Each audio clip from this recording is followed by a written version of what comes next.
Gjimi Vila është shumë i njohur në Unionin e Gazetarëve Shqiptar, pikërisht me organizimet e festave të gazetarëve, sidomos Dita e Miqësisë. Ato që ju kanë ndjekur këto aktivitete ju njohin mirë. Po më përpara duhet të them pse jam këtu, se kur lut me gazetarët unë nuk vi nga poshtë gazetarisë, po sigurisht jam këtu si sportazhës. Më vjen mirë që historikisht Shkodra dhe Elbasani janë dy qytete shumë dashamirëse e artit, po edhe e sportit në rast konkret. Uroj që sot fitojmë më mirë, megjithëse atmosfera është pak.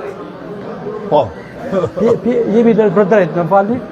Atmosfera është pak e tensionuar për gjithsesi. Pjesa e parë 0-0. Pjesa e parë. Opinioni juaj? Taktikisht më mirë Shkodra, pavarësisht nga kartoni kuq, vjen keq që arbitri e prish ndeshjen.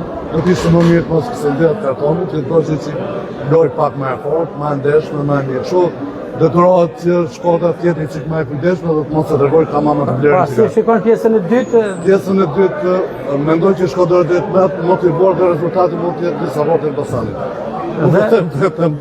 Dhe së fundi si pjesë e Unionit Gazetarëve Shqiptar që drejtohet nga i minjori Aleksandr Qipa, organizuesi kryesor të gjitha edicioneve Dita e Miqësisë, kur do të jetë radhës? Atëherë, ne që jemi në transmetim live edhe për gjithë të shikuesit tuaj të Shkodrës. Dhe sidomos për gazetarët në barë Shqipërisë. Si vjetë do të jetë çik ndryshe, do dalim në Janin dhe në Korfuz.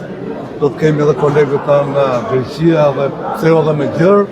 Kështu që edhe ju si drejtuesi i qarkut Shkodrës, në profesionistit tuaj, të cilët na ndroni çdo vit me pjesëmarrjen tuaj, shpresoj që edhe këtë vit me një temë të re, media dhe sporti do të jetë në aty do të kemi edhe drejtues nga Federata e Sportit të Greqisë, ndoshta edhe nga Shqipëria dhe ndoshta ti, duke qenë se në fushën tënde, do kesh rolin kryesor të moderacionit. Faleminderit Gjimi, pra shpejtuam momentin, pra jo vetëm në përndeshëm, por edhe këtë informacion të rëndësishëm, Dita e Miqësisë e gazetarëve shqiptar në Janin në muajin shkurt. Faleminderit. Faleminderit ju.